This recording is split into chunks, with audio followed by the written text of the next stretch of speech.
Ifeanyi Ejiofor is the father of kidnapping. Why do you say so? He's not the one that plotted the kidnapping of Nnamdi. You see, Ifeanyi Ejiofor to come out and crying about the kidnapping in Biafra land. Yes, he says the truth. He said he take it upon himself. Which I doubt he will do. You understand? Kidnapping in Biafra land, as he said, is truth and is not going on now. And the place they said that they are taking them to, yes, they are taking them to that place. But he has no right to blame Nigerian government because he is the father of kidnapping. Ifeanyi Ejiofor is the father of kidnapping. Why do you say so? He's not the one that plotted the kidnapping of Nnamdi. But is his counsel, former counsel? Former counsel, that's why he's formal. That's why Nnamdi reject him. That's why Biafrans reject him. He's the one that plot and do everything to kidnap Nnamdi. And what he teach to Nigerians, Nigerians are perfect now. You are saying that is wrong. Why should you say it's wrong? What moral do you have to say so? Was it not after the court, Nnamdikanu, was it not after then he took him as a counsel to They have took him as a counsel right from onset. It was a counsel to Nnamdikanu before he was caught. And the IPOB. Onset. Not that he was a Judas. Even his own personal PA, a very strong member of IPOB, he knew about the killing of the man in his own house. He was upstairs, tuning, and they came to downstairs and killed the man, and he was there. Communicating with them, they took his brother with the car and later dropped the brother and burned the body of that man inside the car, which Ejiofor filed case and win the case of his own personal property. They destroy. But his PA, he never filed case and anything concerning his PA. Is it that he come and fight case for Biafrans? He's a joker. He's a liar. You have seen that Biafra have rejected him. He's worthless in Biafra. His toilet tissue is better than him in Biafra land. Now he's trying to redeem his image in the name he fight against the kidnapping. Well, he's the father of kidnapping. Whom is he going to deceive now? Maybe the money they have paid, the poor master have paid him have finished. And they don't get it from Biafrans again. So they don't trust him? Whom will you trust? The Biafrans don't trust him? Nobody trusts. Well, are you sure that he was the one that planned Nnamdikanu kidnapping? Are you sure? Why did Biafra reject him? Why did Nnamdikanu reject him? Maybe because they feel that he's not capable of getting Nnamdikanu out of the DSS custody. Okay, since they hold Nnamdikanu, what have you done? Than to come and be telling Biafrans lie. Nnamdikanu said what Nnamdikanu did not say. Is he not working together with DOS? Working hand in hand. So forget about Ifeanyi Ejiofor saying he will fight for Biafrans. He's not fighting for Biafrans. He's fighting for his own belly. The money they paid him have gone. He turned now to come to see if he make math to Yahoo whether the government is working for will call him back again and tip him.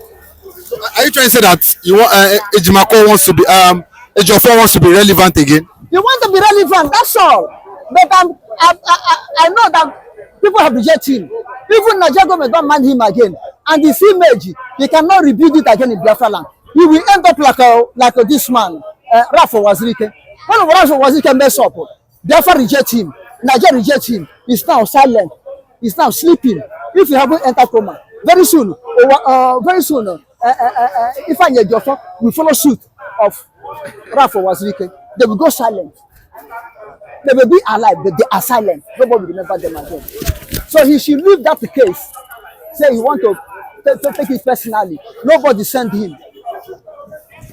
Nobody send him. He cannot redeem his image. He cannot be relevant again in Biafra. You understand what I'm saying? He cannot be relevant again in Biafra. You understand what I'm saying? So he better mind his own business. He better mind his own affairs. He better leave Biafran alone and let God fight for Biafrans. Let Biafran government, Biafra Republic government in exile fight for themselves. Nobody invite him again in any case concerning Biafra, because he's rather put Biafra where they are. If he got arranged for the kidnapping of Nnamdikanu, I think that now Biafra could have been more better. Biafra could have been more better. If not that God is setting Nnamdikanu up, set someone else up, what could have Biafra did by now? But that's what we perish. As they plot it, that Biafra will be in grave by now. If Hadiri Biafra is in grave by now, will Ifeanyi Ejiofor come now and say there's kidnapping in Biafra land? Who will they kidnap again when all Biafras are in grave? God will never allow him to succeed. Okay, God will never allow him to succeed. He's a failure. He continue to be a failure. He's a betrayer. Nobody should man him. He continue to betray us. what the person now? When he did everything now, gathered now, and see that Biafra have come again to support him, he will betray them for the second time and collect money. Father of evil, crying for evil. If I just for coming out to cry, criminal. Who is the criminal? Who is not the criminal? Eh? The crime of kidnapping, is it not the one that teach Nigeria to be kidnapping Biafrans? Everybody come out now. You think that the atrocity he committed, the evil he committed, have been swept under the carpet? It's not here to sweep under the carpet, though. And they never be swept under the carpet. Because God is there watching. God is in heaven watching. Eh? He cannot do anything. You don't need his help. What we need is the help of God through Biafran Republic government in exile, led by Simon Ekpa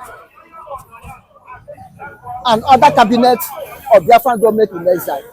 But what I want to say that when you call yourself a genuine person or a leader, you need to be a sincere person. You need to focus, to stand on your words, what you are capable to do. Don't be because of one thing or the other is sell your respect because of what? A little change. I say my name is Mr. Lawrence. Listen, Ejiofor is one of the person Igbos respect to be the lawyer of Mazi Nnamdi Kanu, our leader, a Biafra man. But later after everything, we see that the man is somebody that if he come outside and say this is white, we go inside and say this white, you know, be white and are black. No. This matter this man brought now is not today. The thing started in the southeast. This is what pushed Mazi Nnamdi Kanu to come outside to liberate in people, because what is happening in the southeast is more than atrocity in a human life. They killed the innocent Igbos daily basis and take their kidney and send to different countries. Let's remember before they start NSAS, that's majority thing that cause NSAS, because innocent people that kill and remove their money, their private parts and send different type of nation. Now that's what this man just stand up say want to do. My brother, listen. The man to me, I don't know others, maybe one, you know that the respect we have for him before, we already carry the respect down. Because when he starts working with Nigerian government, that's when Igbo man rejects the man. Because the trust is no longer there again. Yes. Now he wants to Igbo to put more attention to him again. God, bygone is bygone. Listen, what the man said is truth. But it's not now the thing started. It's already started years ago. And all the Igbo politicians know. Our leader now, our Prime Minister, Simon Ekpa, know about it. And that's the reason why we are talking about that. We don't want to see Nigerian military in the southeast. Oh, because of this thing. Remember, before this man said, remember what happened Igbo when Obasanjo is a president of Nigeria. They slaughter many Igbo youths in Igbo. In Abia State, they do the same thing. Innocent people, you will see young Igbo men, Igbo youth, their Nigerian military tell them to swim ordinary dirty water. They go to garage. That shows that what this man said is not now started. He wants to write to UN. He can do it.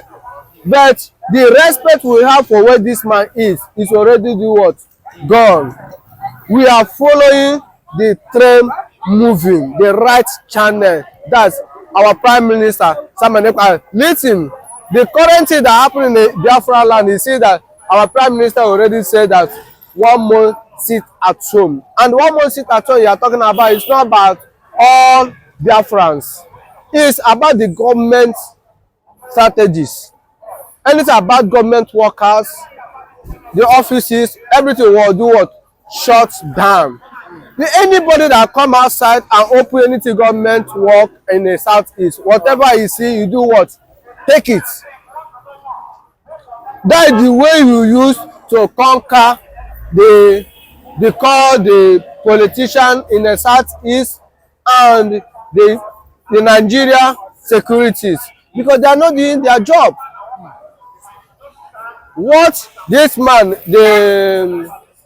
the lawyer of Nnamdikanu is saying, he can write to UN.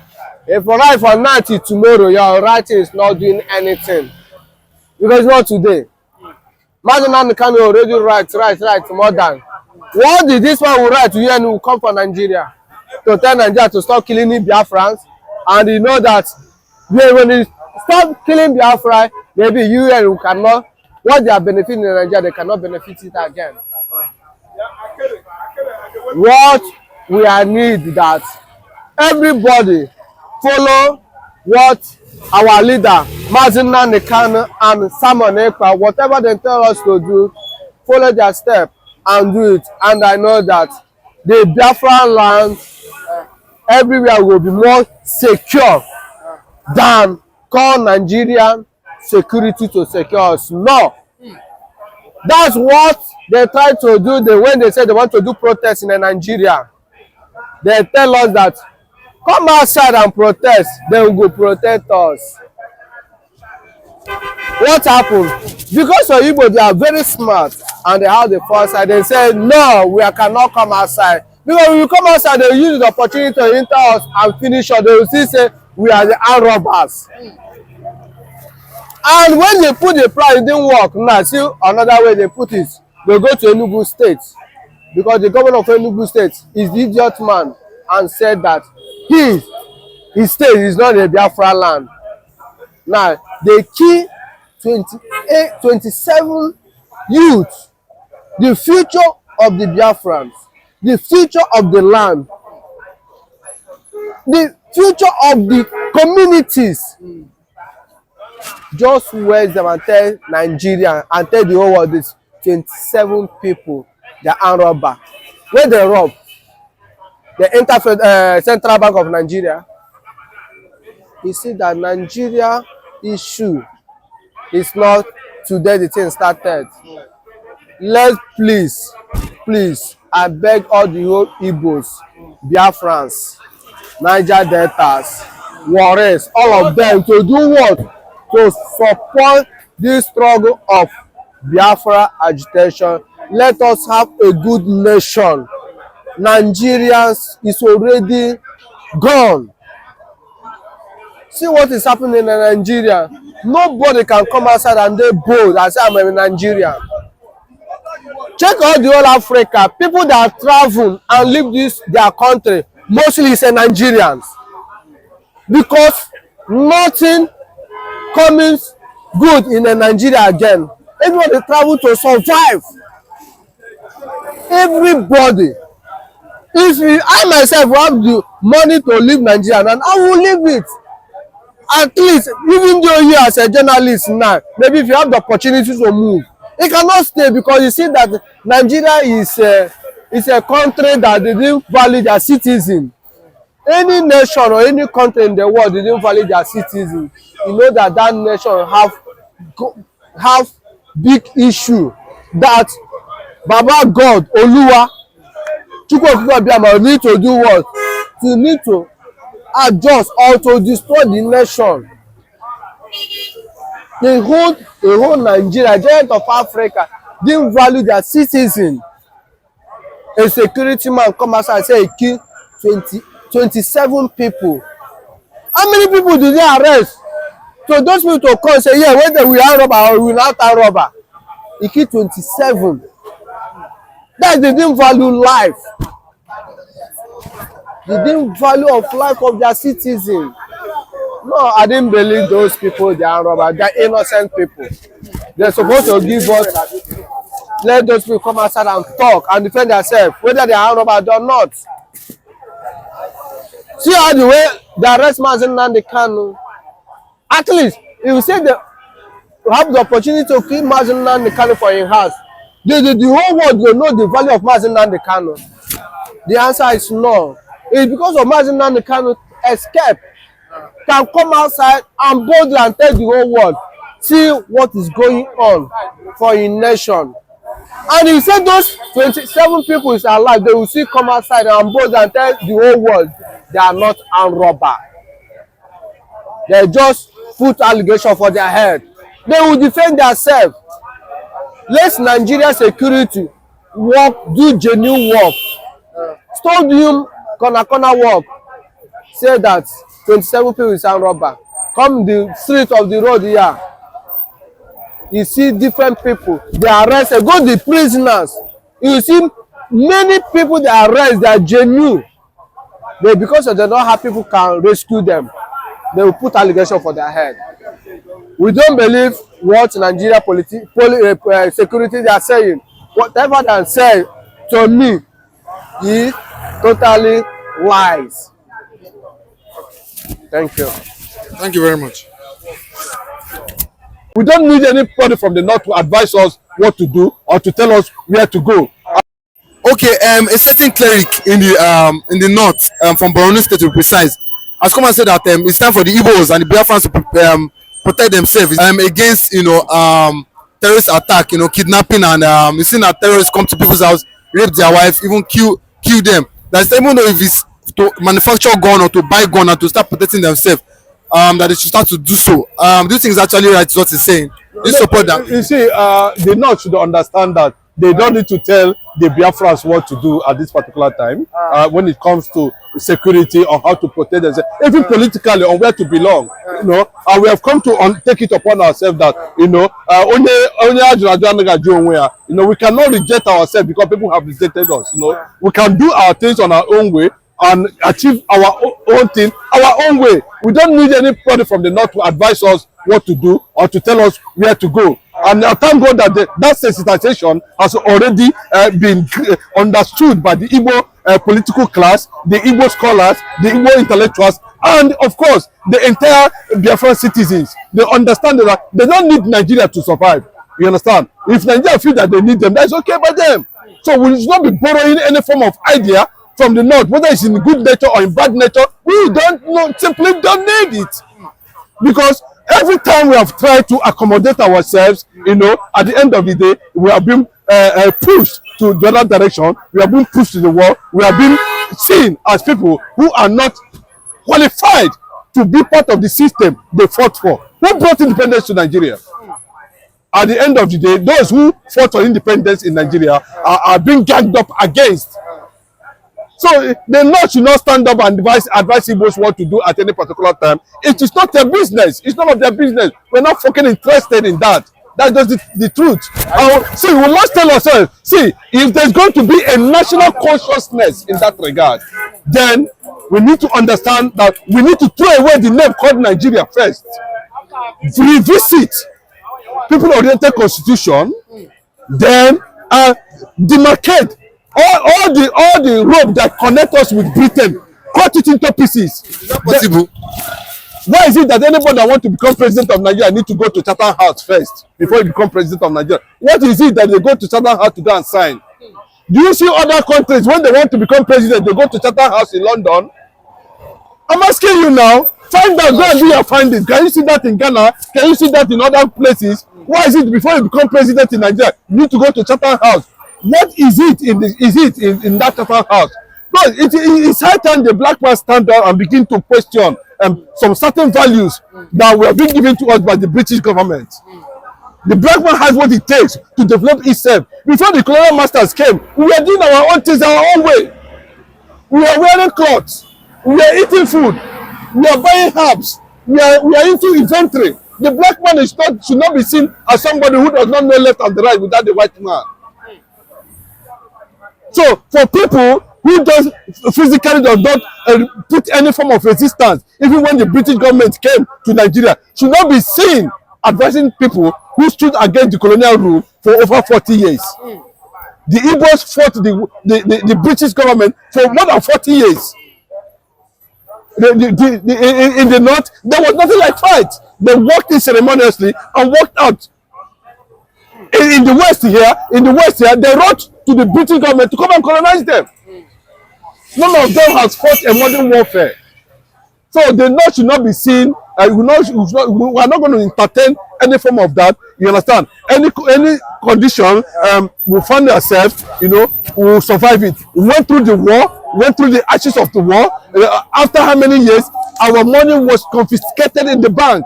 The Nigerian government gave every Igbo man, no matter how rich you are, 20 pounds. But today, the story has changed. The humble looking of a lion does not mean that the lion is weak. It's a fact. It's a reality that we have come to be. That they have successfully. See, the Britain is going to bear the consequences if they refuse to make the document they signed with the Northerners public. Nigeria should hold Gowon responsible.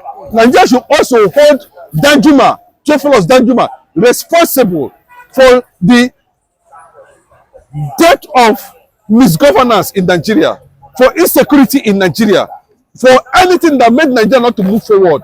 These people should be held responsible. And they are still alive. And they should not be seen in any way threatening the Igbos in any form.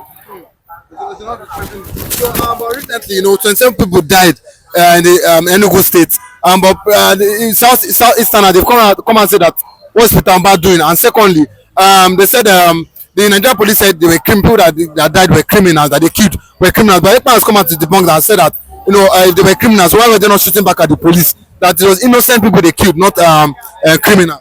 No, yes, of course. Now there's nothing like criminality. What you are seeing, insecurity you are seeing in the entire Biafran land was orchestrated by the federal government to create uncertainty in that region. To make sure that that place become unpeaceful for people who want to go there to invest in their money and all that. You can see a lot of Igbo businessmen running away from Igbo land as a result of insecurity created by the government, not by anybody. The insecurity you are seeing there was intentionally created by the government themselves, and one of the factors is the continuous incarceration of Nnamdikanu in detention and the continuous threatening to Simon Ekpa over arrest. Those are the things that can anger generations. Let me tell you, Igbos are angry and their anger is reserved until the time comes.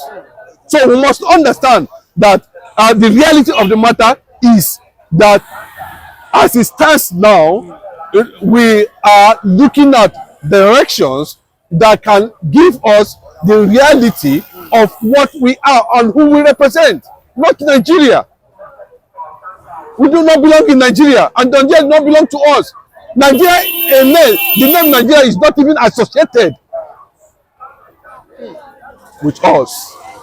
So, whatever the government is doing in that regard, whatever antecedents the likes of Simon Ekpa is putting in place, whatever thing the Hanese is doing, whatever everybody is contributing, to make it look achievable.